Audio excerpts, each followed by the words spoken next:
now for 2 years. What kind of a jump has he made from the player you saw twice last season? Well, he looked like a professional player right now. I mean, he's really developed, gotten bigger, gotten stronger. I think he benefited from Burton being out some games. He had to, handle the ball a lot.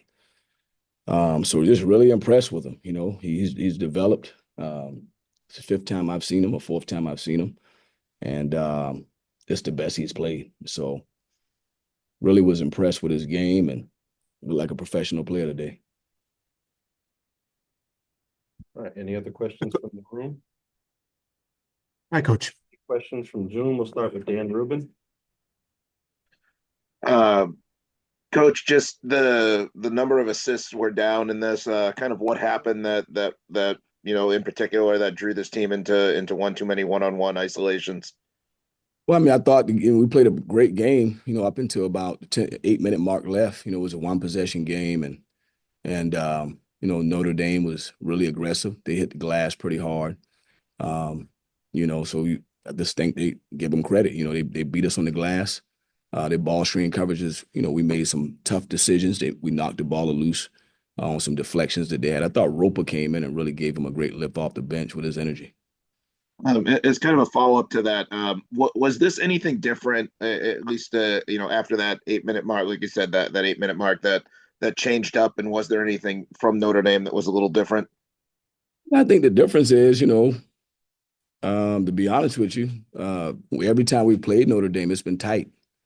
And the difference is they had 7 guys from last year. It's the same guys. So we got to that moment, and those guys been together. So we broke down. We broke down. We didn't make the plays we needed to make. We didn't execute at the level we needed to execute, and they did. So it was simple.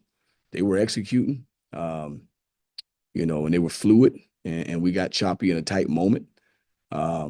But I think the experience helped with that. You look on the floor and they got 5 guys returning from last year. That's a huge difference. In a tight game, that's a huge difference because now you got to execute. Now you got to get stops.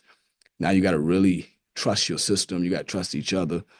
So, I thought we did a great job on Shrewsbury, but I thought between Tay Davis and Burton, they really turned up their gas in the middle of the second half and the guts of the game and kind of took command of the game. It was simple.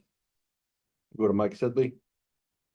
Coach, there was a big free throw discrepancy today. You guys only took 6. Notre Dame had 27. Do you feel like you weren't attacking enough, or was the whistle just not going your guys' way? I mean, combination. I thought the officials, it was a good crew. We could have got 2 or 3 more calls. But again, I thought they took the ball to the basket with more authority. I thought we shot some balls kind of in between.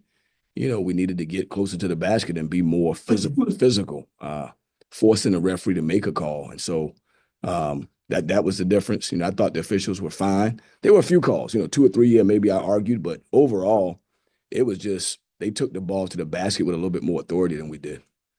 Go to Jack next. Hey, Coach. You guys lost the offensive rebound battle 17-7. How tough is it to stay in a tight game like this against Notre Dame when you have guys like Roper and Jaya given so many second chances? Yeah, that was very uncharacteristic for us. Our defensive rebound numbers are really high.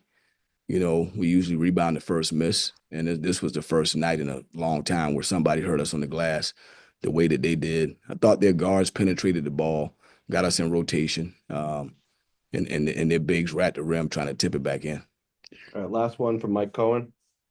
Yeah, Coach, despite the loss, there was a lot to like about this game. You guys completely took them out of what they do best, which is shoot the 3. How frustrating was it when the refs made the call on Chad that kind of completely turned the momentum and then allowed them to go to their second game plan, which is down low? Yeah, again, I'm not 100% sure what was said. I thought most times a referee would warn a kid before you give him a tech. I think we were up 4 at that time. We had good rhythm. Most times a referee would warn a kid, hey, look, clean up your language, but he gave him a technical foul. That chopped the game up. We went with Jaden Hastings. He's been really good for us, but he's a young guy, hadn't been in these moments, and he looked like a young guy, and so, Yeah, they made that call. Again, I wasn't on the baseline, so I'm not sure what they said, but what he said for them to make that call. But most times you would think a referee would give a guy a warning.